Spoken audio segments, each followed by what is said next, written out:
Está no ar a penúltima teleaula do TV Escola sobre a história política de Minas Gerais. E hoje vamos falar um pouco mais sobre a abertura política no país, que se consolida com a Constituição de 89. Nós vimos nas teleaulas anteriores que o Legislativo se enfraquecera com a ditadura militar.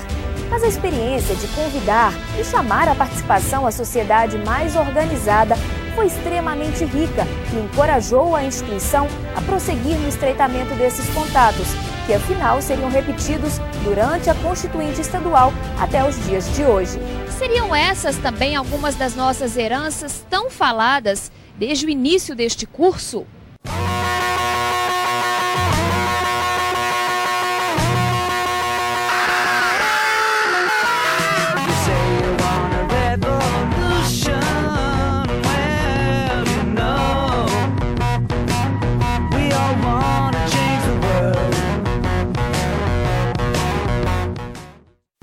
E aí, pessoal, animados para a reta final? Eu estou. E olha a questão que o professor colocou para a gente refletir nesta teleaula. Ao instituir um presidencialismo de coalizão, onde o executivo organiza a base de apoio dos partidos políticos da aliança governamental, a Constituição de 88 não estaria institucionalizando conflitos para o ocupante de um cargo que teria de se submeter ao mesmo tempo ao chefe do executivo e aos interesses do partido? Esse presidencialismo de coalizão, que é o modelo atual, não estimularia a troca de favores entre o chefe do executivo e os partidos políticos para aprovação de seus projetos no Congresso Nacional? Mudar esse modelo não é um ponto urgente numa reforma política atual, sempre adiada? O que é que você acha?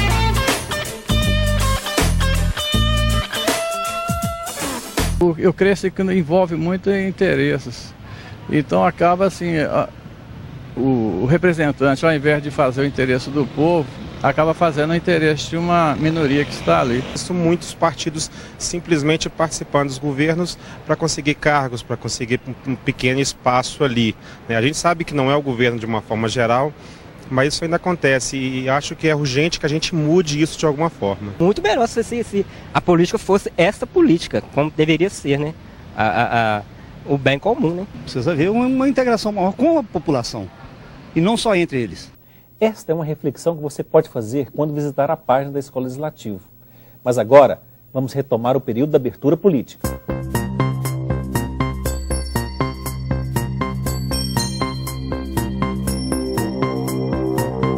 As eleições de 1986 tinham surpreendido a todos os interessados em política mineira.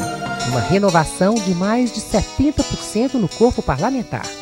Isso revelava um desgaste muito grande da imagem pública do político e uma insatisfação absoluta com os representantes da época. Para o trabalho cotidiano da Constituinte Estadual, notou-se a urgente necessidade de abertura de concursos públicos e de uma maior profissionalização de todo o corpo técnico da Assembleia, notadamente dos funcionários ligados ao processo legislativo, comissões, consultoria e plenário. Declaro promulgada o documento da liberdade, da dignidade, da democracia. Em outubro de 1988, 2 dias depois da promulgação da Constituição Federal, foi instalada na Assembleia Legislativa a 4ª Assembleia Constituinte Estadual. Minas foi o primeiro estado do país a tomar essa iniciativa. Na prática, os trabalhos dos deputados constituintes era realizado junto com os trabalhos da 11ª Legislatura. Isso no dia a dia acabou gerando um certo tumulto nos quóruns desses eventos simultâneos. A Constituição Federal de 88 refletiu a efervescência social e a diversidade política implantada no país após o regime militar. Ela serviu de base para todas as constituintes estaduais. A grande mudança, não sem resistência de alguns parlamentares, seria a orientação de abrir as portas da Assembleia a todos os segmentos sociais. A partir de debates e sugestões, a ideia era levantar subsídios para a elaboração da futura Carta Estadual. A Assembleia Legislativa de Minas recolheu cerca de 10 mil sugestões populares relativas a diversos temas. Atualizada pelo legislador constituinte de 1988, a partir de uma intervenção reflexiva na tradição da cultura política brasileira, a concepção de comunidade tem seu eixo de gravidade deslocado do Estado para a sociedade civil, convertida pelo próprio texto constitucional em ator da democracia participativa, que vai ter nos novos instrumentos processuais do direito o seu mais importante cenário. Temas polêmicos surgiram durante os trabalhos constituintes, como foram os do parlamentarismo e o da legalização dos jogos em território mineiro, ambos derrotados. Como novidades, podemos assinalar a emenda que incorporava a iniciativa popular como legítima para deflagrar o processo legislativo, a criação da ouvidoria do povo, a norma que assegurava a todos os cidadãos e organizações da sociedade civil o livre direito de petição contra ato ou omissão de agentes e órgãos públicos e ainda o direito de se manterem informados.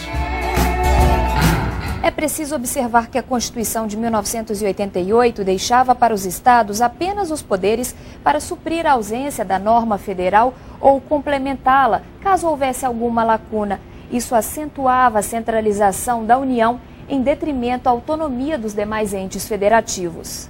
Em 21 de setembro de 1989, a 4ª Constituição Estadual estava promulgada, a primeira em todo o país, e dela destaca o seguinte artigo. Artigo 73. A sociedade tem direito a governo honesto, obediente à lei e eficaz. 1989 foi realmente um ano político totalmente atípico.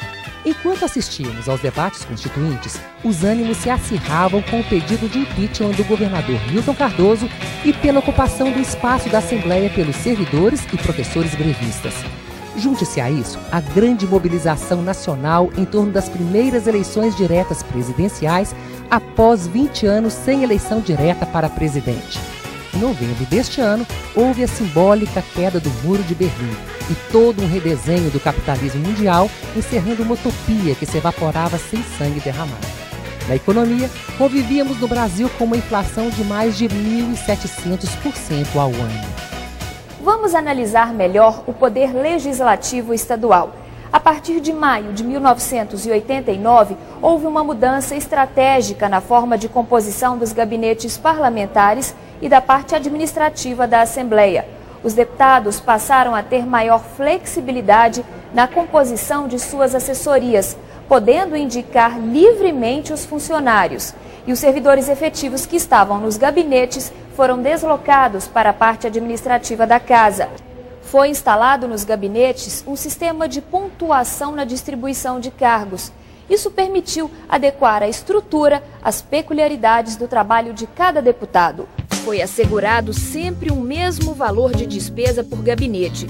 Assim, cada deputado poderia montar sua equipe com quantos assessores de confiança desejasse, desde que não ultrapassasse o montante estipulado para todos. Essa decisão de deixar os deputados livres para montar seu corpo funcional se revelou muito positiva para a criação de um quadro administrativo da Assembleia. A partir daquele instante, os parlamentares não interfeririam mais nas definições da estrutura administrativa funcional do Poder Legislativo. Sabemos, porém, que nem os mandatários republicanos seguiram o que pregaram e que as distorções das ditaduras militares criaram um corpo funcional de apaniguados que ainda hoje se faz sentir. Em Minas Gerais, somente a partir da década de 80, instituiu-se a prática de concursos públicos realizados por fundações independentes e de ilibada reputação. Somente a Constituição de 89 impediria quaisquer outras formas de ingresso na administração pública fora do concurso. Com isso, a escolha dos ocupantes dos cargos de direção não passaria mais pelo crivo do peso político parlamentar. Essa decisão, diga-se de passagem, agradou bem a ambas as partes. Ao parlamentar, com a possibilidade de ampliar e atender à maior demanda de suas bases, que é o emprego. Não necessitava mais submeter-se ao constrangimento de solicitar um cargo à administração da casa. Acrescente-se que toda a estrutura material continuava rigorosamente suprida pela administração e que todos os funcionários lotados nos gabinetes, quando do término do mandato, perdiam o direito de continuar trabalhando na Assembleia. Como ponto negativo, percebemos um distanciamento perigoso entre os parlamentares e o corpo técnico. Talvez não haja ninguém mais suscetível aos efeitos da opinião pública do que o político profissional. Muitas ações deles são condicionadas pelos sinais que vêm da sociedade.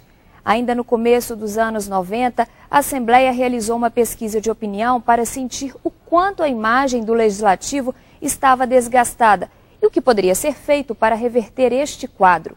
Os dados foram alarmantes. A partir daí, os funcionários da Assembleia se organizaram para reverter esse quadro. A ideia era estreitar os laços com a sociedade civil, chamando os vários segmentos sociais para conhecer as possibilidades que o Poder Legislativo Estadual oferecia. No Executivo, há um único mandatário, portanto, uma única porta de influência. No Judiciário, esta abertura nem existe, porque os titulares exigem isenção.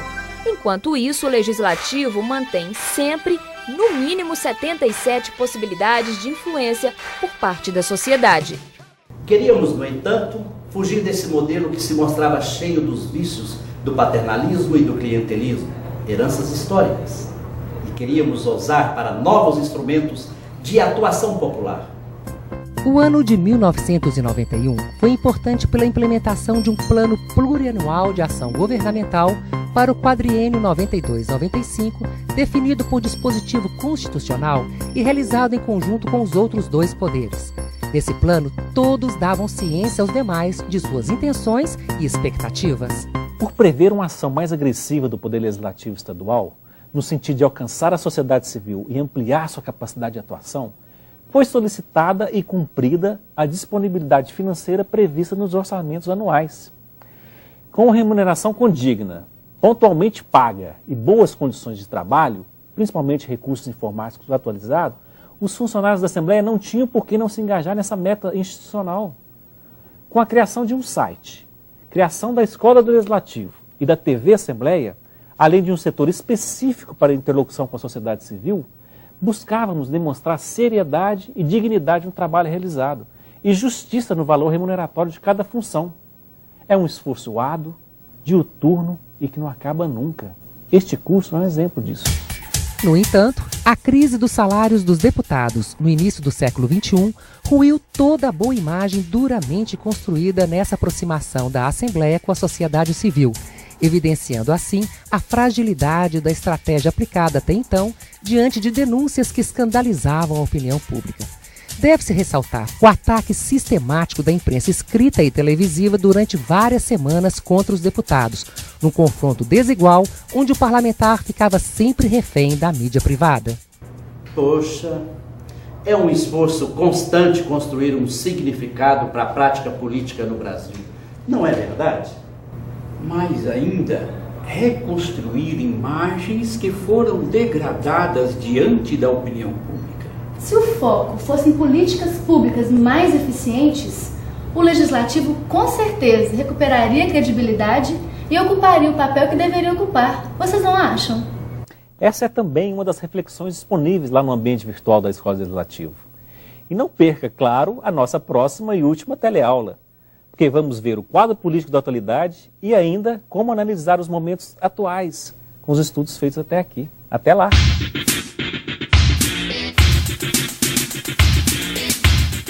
Na teleaula de hoje, você viu como o Poder Legislativo evoluiu e buscou alternativas para suas estruturas depois da abertura política no país. Em Minas, a TV Assembleia e a Escola do Legislativo passaram a representar novos canais de interação com a sociedade. Mudanças nos gabinetes parlamentares e ainda a instauração de concursos públicos para qualificar o corpo técnico marcaram os fins do século XX. Mas a crise de imagem em 2001 abre um tempo de reflexão para desafios antigos. Amanhã estamos de volta para a nossa última teleaula. Vamos encerrar o programa TV Escola, o primeiro curso de educação à distância da TV Assembleia. Até lá!